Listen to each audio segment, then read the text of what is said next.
अच्छा, एक दफा मुझे याद पड़ता है कोई कुछ अफवाह है, नानाबू ने एक दफा मुझे याद पड़ता है स्टोरी सुनाई थी कि आपने शायद बॉर्डर क्रॉस भी किया था अफगानिस्तान वाली साइड पर, आप गए? नहीं, बॉर्डर नहीं क्रॉस किया था हम लोग, गालिबन चमन गए थे, चमन का बॉर्डर था। आप भी साथ थे? मैं भी साथ था। वो जरा वाकया वो भी जरा बताइए। मुझे ये तो नहीं याद कि ये था। मैं साथ था। चमन बाई रोड गए थे हम, बाई रोड ही गए थे, बिल्कुल बाई रोड गए थे। बाई ट्रेन भी जा सकते थे, बाई कोयटा से चमन तक ट्रेन भी जाती थी, खोजक पास के। हाँ, खोजक पास। वो पाकिस्तान की बहुत सबसे बड़ा 4 से 5 किलोमीटर लंबी सुरंग है जिसमें से ट्रेन गुजरती है। लेकिन जो बाकी ट्रांसपोर्ट है वो पहाड़ों के ऊपर सड़क जिगजैग बनी हुई है, वो तो तकरीबन 4 से 5 किलोमीटर लंबी वो पहाड़ है खोजक टनल जो, हाँ, शीला बाग से अंदर होती है। शीला बाग है उसके नाम का जो सुरंग खोदी गई थी, तो वो जाके चमन की तरफ निकलती है। तो चमन लोग समझते हैं कि शायद पता नहीं वहाँ क्या है, अंगूर बड़े मशहूर हैं। असल में चमन एक बेआबो गया, हाँ, मैदानी सा इलाका है, वहाँ शहराबाद है, वहाँ करीब करीब कोई ऐसा कोई फ्रूट का बाग नहीं है वहाँ, कम से कम। बेसिकली जो चमन का कल्चर है ना, समझ लें चमन एक बॉर्डर एरिया है और वहां पर ये हिसाब है कि आप अगर लेट से कि अफगानिस्तान जाए ना, जो कल्चर आपको वहां पर मिलता है ना वही, क्योंकि वहां पर बॉर्डर इस किस्म का ऐसा कोई है नहीं। अब तो शायद कोई ठीक है उस तरह नहीं था। हमारे दौर में जब हम गए थे तो नहीं था। अक्सर होता था कि अफगान जो थे वो दिन को क्रॉस करके पाकिस्तान के एरिया में आ जाते थे, यहाँ पर काम वगैरह करके फिर वापस चले जाया करते थे। तिजारत की भी यही सूरत हाल थी। बाद में कस्टम्स का निज़ाम कुछ मजबूत हुआ तो जो वहां से यहाँ की तिजारत और यहाँ से वहां की तिजारत थी वो जरा रेगुलराइज हो गई, तो उसकी वजह से थोड़ा यानी कि हुआ। लेकिन हम जिस दौर की बात कर रहे हैं वो तो बस यही था। और मुझे याद पड़ता है आजी साहब के पता नहीं जहन में है कि नहीं, अफगान वार का दौर था और हम लोग जब चमन के अंदर से गुजर रहे थे तो वहां पर अक्सर घरों के और बाजारों के इर्द गिर्द जो खुली जगह थी ना वहां पर खंदकें खुदी हुई थी। वजह ये थी कि वहां पर अक्सर होता था ना कि अफगान रशियन वॉर थी, तो उस वजह से अक्सर होता था कि शायद कोई थ्रेट आ जाए या कोई इस किस्म का, क्योंकि ये जो चमन का एरिया है ना ये कंधार साइड को लगता है। कंधार जो हाँ प्रोविंस है अफगानिस्तान का, तो वहां पे भी यानी कि रशियन जो था वो जाहिर बात है कब्जा वगैरह हुआ था। उधर वो जो पिशावर वाली केपीके वाली साइड थी वो थी काबुल वाली साइड, तो इस वजह से असर यहाँ पे भी था उसका। मुझे याद पड़ता है एक दफा रात को कोई काफी आधी रात से भी ज्यादा टाइम हो गया तो धमाकों की आवाज आई एक दफा, तो हम लोग सब डर गए। हमारे घरों के शीशे जो थे बड़े कांपे और ऐसा हुआ हमारी भी कांपे जो थी टांग गई थी, बच्चे थे। असल में मैं तो आपको बैग तक महदूद रखना चाहता था। बता क्या वहां की कोयटा की यादें जो है ना, ये था कि एक्चुअली ईरान में जब अनरेस्ट हुई खमीनी वगैरह के दौर हुआ तो वहां से काफी ईरानी नकले मकानी करके कोयटा में भी आ गए या और जगह भी उन्होंने रहा। तो सदर टाउन में ही उन्होंने कुछ ईरानी थे, हमारा एक स्टाफ का अफसर था हमारे दफ्तर का, उसका घर साथ ही था, उनके साथ ही वो ईरानियों ने किराए पे मकान लिया हुआ था। तो एक रात तकरीबन सुबह सहरी के वक्त थी, बल्कि उस फजर के करीब ही यकदम बहुत ज़्यादा धमाकों की आवाज़ें शुरू हो गई और ऐसे ही लग रहा था कि हमारे सहन के बाद शायद गोले फट रहे हैं। हालांकि वो वहाँ से तकरीबन एक फरलांग के फासले पे घर था। तो एक्चुअली ये था कि जो ईरानी यहाँ आए हुए थे ना, तो उनके जो मुखालिफ थे ना, आपस में उनकी चप्पुश थी, कुछ ग्रुप ऐसे थे। तो मुखालिफ ग्रुप ने ना उन रहायशी ईरानियों के घर पे हमला किया था। तो वो उन्होंने रॉकेट या जो भी असला इस्तेमाल किया, तो वो जो फटता था तो वो बहुत ज़्यादा आवाज़, तो वो इतनी खौफनाक आवाज़ें थी कि मैं भी बच्चों को लेके जो पिछला कमरा था जहाँ हम ये समझते थे कि भाई ज़रा महफूज होगा, वहाँ फिर शिफ्ट हो गए थे। तो वो जो उन्होंने हमला किया था वो बगैर किसी रुकावट के ही फिर वापस चले अच्छा, गए। इसी या तरह क्या का हुआ? एक वाकया और भी हुआ था। मुझे याद पड़ता है कि हम लोगों के घर के पास एक थाना था, तो हम लोग अक्सर गली में खेला करते थे। आप गालिबन उस वक्त बैंक में थे, तो मैं बेसिकली इसके अंदर, क्योंकि कोयटा का जो मैंने लास्ट टाइम भी जिक्र किया था कि कई यादें मेरी भी वहाँ से ना रिवाइव हो रही हैं, और कई चीज़ें जो है मुझे भी याद आ रही। तो आई साहब थे बैंक, हम लोगों के घर के पास था थाना, हम लोग गली में खेल रहे थे, उस थाने पे अटैक हुआ। कोई उनका जो भी था, कोई कैदी वगैरह का जो भी मसला था, तो हम लोग बच्चे जो थे, हम जमीन पे लेटे हुए हैं, एक तरफ से जनाब वो थाने से फायरिंग हो रही है और हमारे ऊपर से गोलियां गुजर रही हैं। यानी कि हम लोग उस एरिया में रहते थे। आपने तो पूरी हाँ जी जी। यानी कि मैं बताना चाह रहा हूँ कि वो जो कोयटा का एरिया और बलोचिस्तान का एरिया था ना, वो कबायली उधर का सिस्टम था, ठीक है, हाँ वॉलेटाइल नेचर का था, और यानी कि निज़ाम वहाँ का कबायली था, सिस्टम कबायली था। और यहाँ से अगर आप यहाँ से वहाँ पर जाएं तो वो आपको एक बहुत ही बड़ा कल्चरल शॉक लगता है कि ये यहाँ की आबादी, यहाँ का रहन सहन बिल्कुल ही डिफरेंट है। अच्छा ऐसा, हम दोबारा आपकी ना बैंक की तरफ और बैंक की जो आपकी लाइफ है उसकी तरफ आते हैं। मेन ब्रांच में आप कितना अरसा रहे? तकरीबन कुछ 2.5 साल तकरीबन रहा मेरा, 2 उसके बाद फिर आप सर्कल ऑफिस गालिबन चले गए? नहीं, प्रोविंशियल हेडक्वार्टर में ट्रांसफर। प्रोविंशियल हेडक्वार्टर में। लेकिन ब्रांच की कुछ ऐसी यादें हैं जो कि मैं जी जी जरूर जरूर यहाँ शेयर करना चाहता हूँ। जी जी वो ज़माने स्टेप बाय स्टेप चलूँगा। जी जी तो मैं नया ट्रांसफ़र हुआ था, को कुछ अर्सा गुजरा तो रश था बहुत ब्रांच में। तो यकदम पता नहीं क्या हुआ कि स्टाफ ने काम करना छोड़ दिया। कस्टमर ब्रांच में खड़े हैं, मुझे समझ नहीं आई कि क्या हुआ है। वो पता चला क्योंकि यूनियन उस वक्त बड़ी स्ट्रांग होती थी। यूनियन का ऑफिस भी वो जो था वो ब्रांच के ऊपर ही था। तो यूनियन ने ना सारा काम ऑपरेशन ब्रांच का रुकवा दिया। हम कहा यार क्या है, क्या हुआ, क्या है? क्या है भाई, बड़ी वो हंसी वाली बात भी है। कहने लगे जी वो जो जनरल मैनेजर साहब हैं वहाँ जो घर में नौकर है ना, उसको उन्होंने नौकरी से निकाल दिया है। हुआ ये है कि उनकी बिल्ली गुम हो गई है, तो वो मिल नहीं रही। तो वो कहते हैं कि इसने शायद ज़बह करके खा लिया है। ऐसा इस तरह की बात की।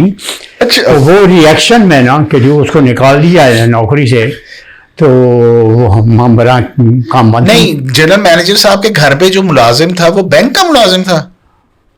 वो बैंक का ही मुलाजिम था। अच्छा हाँ, तो वो काम वहाँ घर पे काम करता था। तो हुआ ये कि जब मुझे ये पता चला तो मैंने फिर अपने रीजनल मैनेजर को टेलीफोन किया, उनको बताया कि ये बात हुई है। होते होते थोड़ी देर के बाद वो फिर हालात नॉर्मल हो गए। थोड़ी देर के बाद ही, आधे पौने घंटे के बाद ही पता चला कि जी पता नहीं कि इनके कोई मुज़ाकरात हुए हैं, तो मसला कुछ सीधा हुआ ये था कि बिल्ली तो नहीं मिली। कुछ दिन गुजरे जब जो मुझे बताया गया या जो सुनी थी कि वो घर में से ना जनरल मैनेजर साहब के घर से बदबू आनी शुरू हो गई।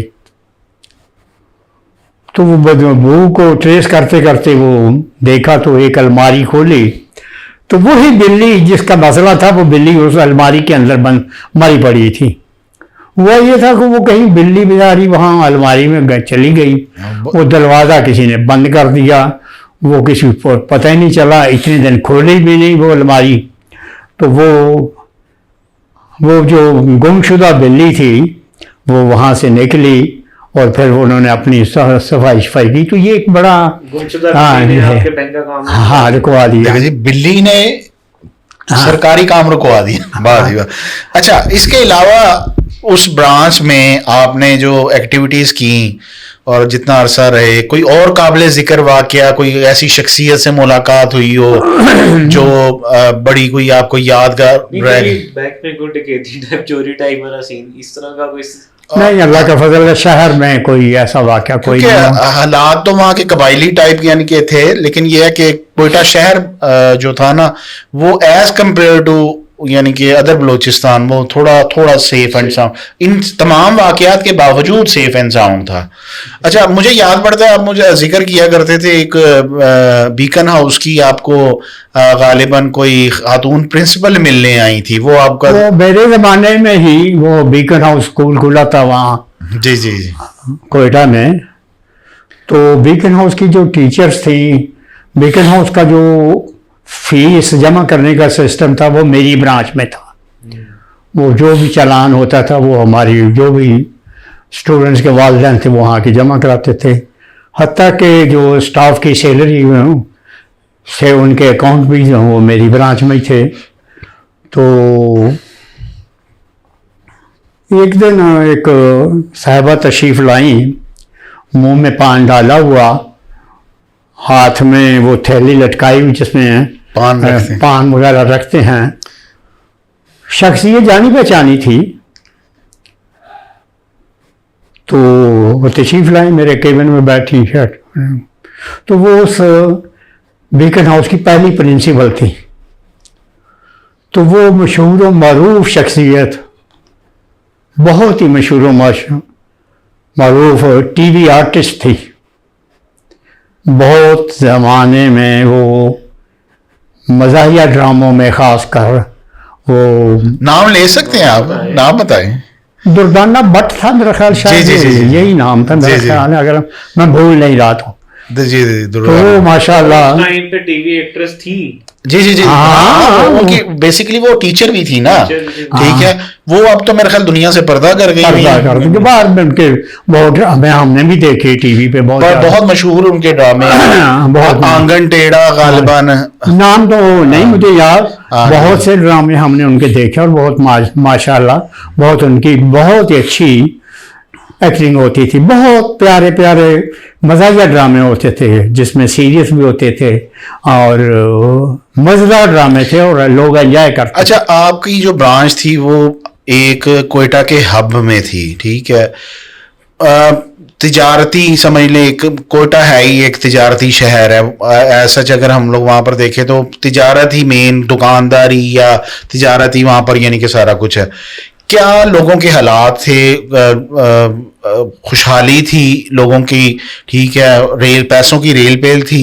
ये इसके बारे में अगर आप कुछ बताना चाहें, कैसा था? माशाल्लाह का कोयटा शहर में पश्तून फैमिलीज, पंजाबी फैमिलीज कुछ पश्तून तो ड्राई फ्रूट वगैरह के सारा कुछ जो ये है, कालीन, ड्राई फ्रूट भी ये कारोबार तकरीबन वही भी संभाले हुए थे। कपड़े। दूसरा जो पंजाब के थे, पराचा फैमिलीज थी वहाँ काफ़ी, तो वो कोयले के कारोबार में उनका सारा कारोबार था। जो कोयला कानों से निकलता था वो पंजाब और मुल्क के मुख्तलिफ हिस्सों में भिजवाने वाले थे और माशाअल्लाह बहुत ही वेल टू डू फैमिलीज थी। बाकी जो फैमिली जो कारोबार था उसमें ज़्यादातर पश्तून ही थे, जैसे पहले भी जिक्र किया। उसी ज़माने में एक इंटरेस्टिंग चीज़ है बैंकिंग पॉइंट ऑफ व्यू से। एक दिन हमारे जो उस वक्त के प्रोविंशियल चीफ थे जिनका ताल्लुक कराची से था, नाम नहीं लेता मैं, तो वहाँ उस ऑफिस से ना एक लिफाफा आया तो मैंने खोला तो उसमें जो मेरे बैंक के भाई हैं, बैंक के साथी हैं, वो समझते हैं कि उस ज़माने में करंट अकाउंट खोलने के लिए 1 पेज फॉर्म होता था।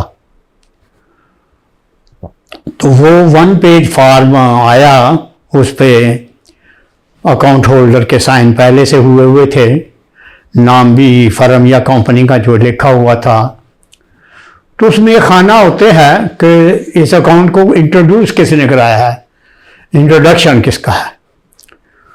तो वहाँ साइन किसी के नहीं थे।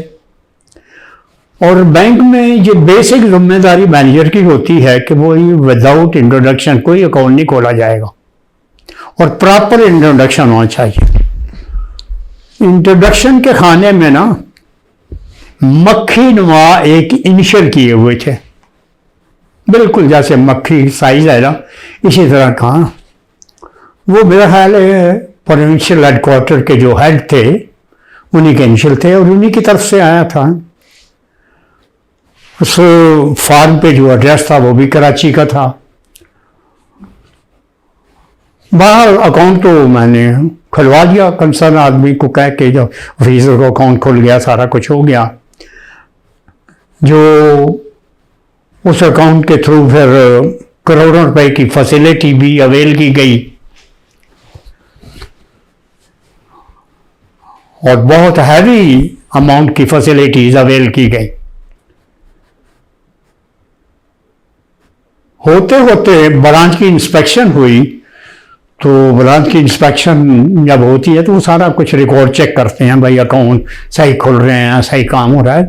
तो उन्होंने अपने रिमार्क्स में, मुझे नहीं पता, ये बाद में पता चला कि उन्होंने लिखा कि ये फलां फलां अकाउंट है, बहुत बड़ी पार्टी है कोई कराची की, उसका अकाउंट खुला हुआ है, विदाउट इंट्रोडक्शन है।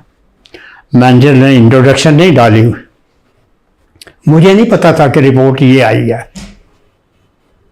कुछ दिन गुजरे तो मुझे सर्किल ऑफिस से टेलीफोन आया कि जी हमारे प्रोविंशियल चीफ जो हैं वो तशरीफ लाए हुए हमारे ऑफिस में और आपको याद कर रहे हैं।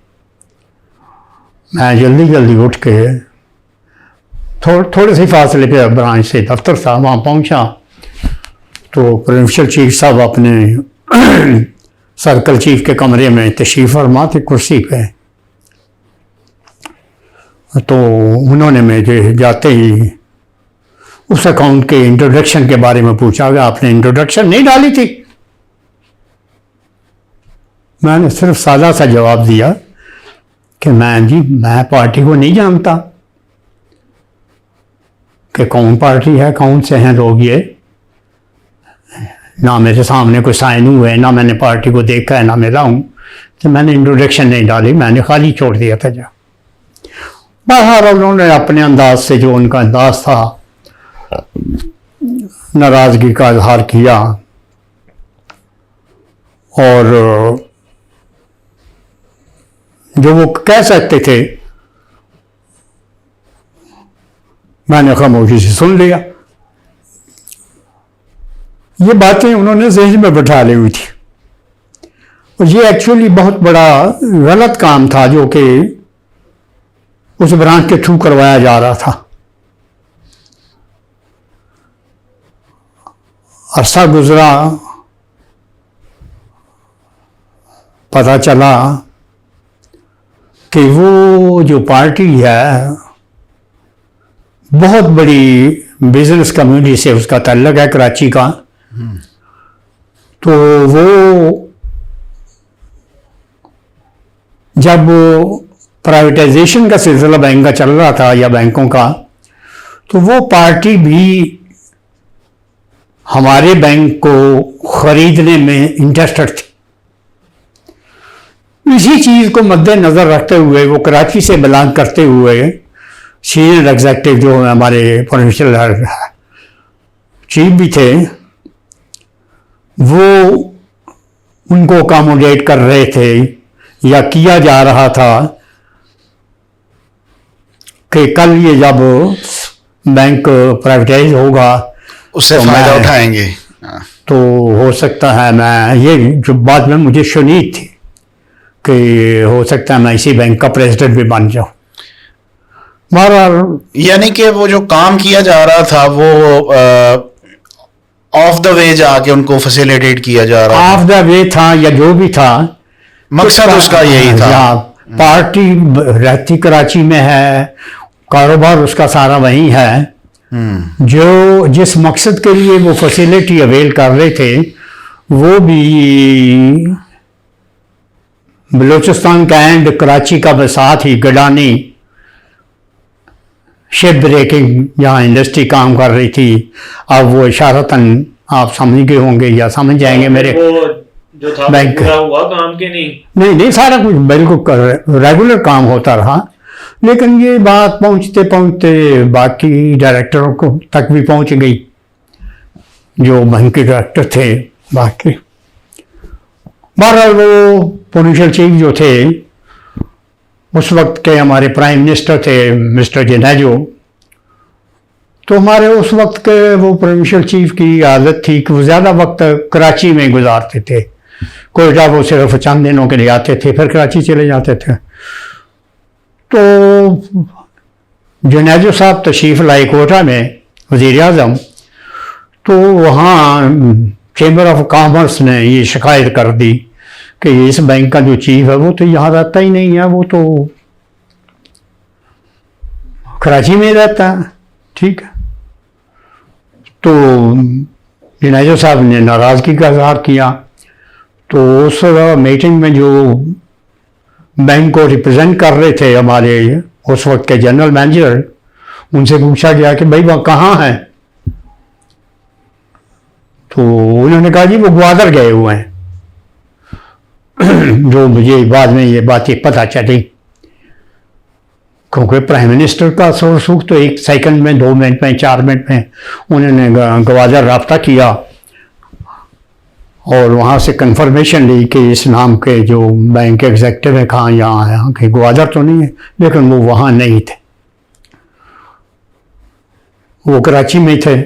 बहरहाल होते होते प्राइम मिनिस्टर साहब ने वो बड़ा एक्शन लिया और प्रोविंशियल चीफ को इमीडिएटली, क्योंकि उस वक्त बैंक जो थे सरकारी कंट्रोल में थे, तो उन्होंने प्रोविंशियल चीफ को, उस मुतल्लिका को जिनका ताल्लुक कराची था, उनको वहाँ से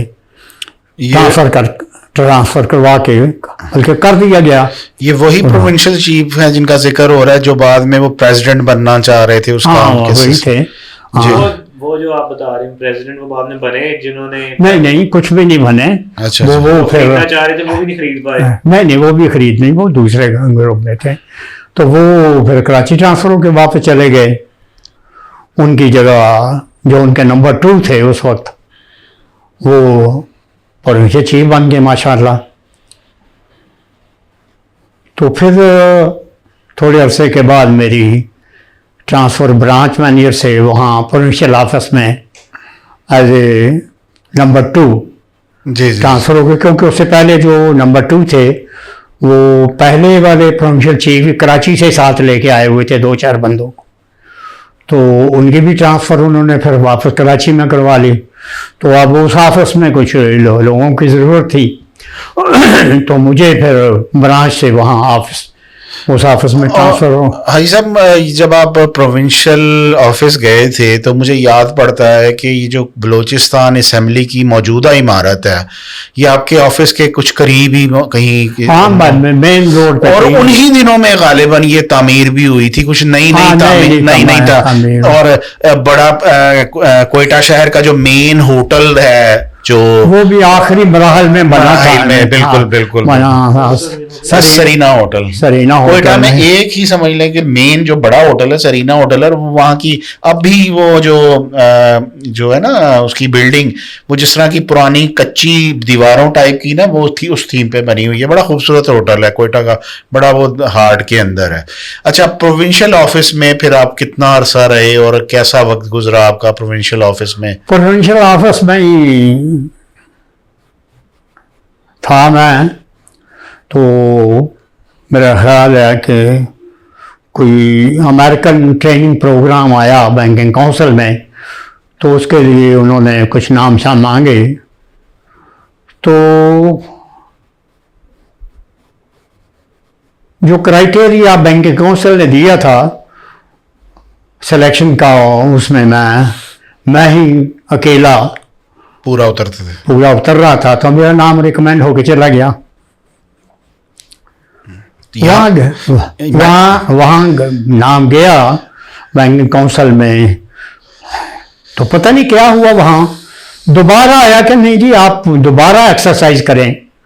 ये सारी सिलेक्शन प्रोसीजर है। मैं यही पूछना चाह रहा था कि वहां पर किसी ने टांग नहीं अड़ाई, क्योंकि ये बड़ी चीजें चलती थी तब। ये मैं कह नहीं सकता। अच्छा। हाँ, ये मैं नहीं कह सकता क्योंकि मेरे पास कोई ऐसा सबूत नहीं है। बहरहाल वो दोबारा कहा गया कि जी दोबारा, तो वो दोबारा भी जो हमारे कोयटा के ऑफिस थे, जो भी मैन थे, सारा उन्होंने प्रोसीजर किया, तो दोबारा भी मेरा ही नाम फाइनल हुआ। तो अल्लाह ने वो फाइनल कर दिया। फिर हम उसी ट्रेनिंग के सिलसिले में चलें। अब हम लोग आज की नशिस्त को आपकी अमेरिका यात्रा पर जाने से पहले तक रोकते हैं। अब अगली नशिस्त हम आपकी अमेरिका यात्रा पे करेंगे, और अमेरिका यात्रा के साथ साथ आपने एक बहुत ही रूहानी सफ़र भी किया था उसके साथ, जो मुझे याद पड़ता है, वो भी हम डिस्कस करेंगे। हाई साहब, आज की नशिस्त भी हमेशा की साहब जो नशिस्तें हैं उसकी तरह काफ़ी तवील हो गई, तो आज की नशिस्त हम यहीं पर बर्खास्त करते हैं, और अगली नशिस्त पे हम लोग डिस्कस करेंगे आपकी अमेरिका यात्रा को, और कैसा वहाँ पर आपने वक्त गुजारा, क्या क्या आपके एक्सपीरियंसेस हुए, और वो क्या क्या चीज़ें आपने देखी और क्या क्या आप लोगों ने किया वहाँ पर, हर चीज़ हम डिस्कस करेंगे। आपका बहुत बहुत शुक्रिया आज आपने टाइम निकाला एक बार फिर। और डॉक्टर साहब, आप कुछ कहना चाहेंगे नाना अब्बू से? जो मेरे रिमेनिंग क्वेश्चन इंशाल्लाह नेक्स्ट एपिसोड। बहुत बहुत शुक्रिया।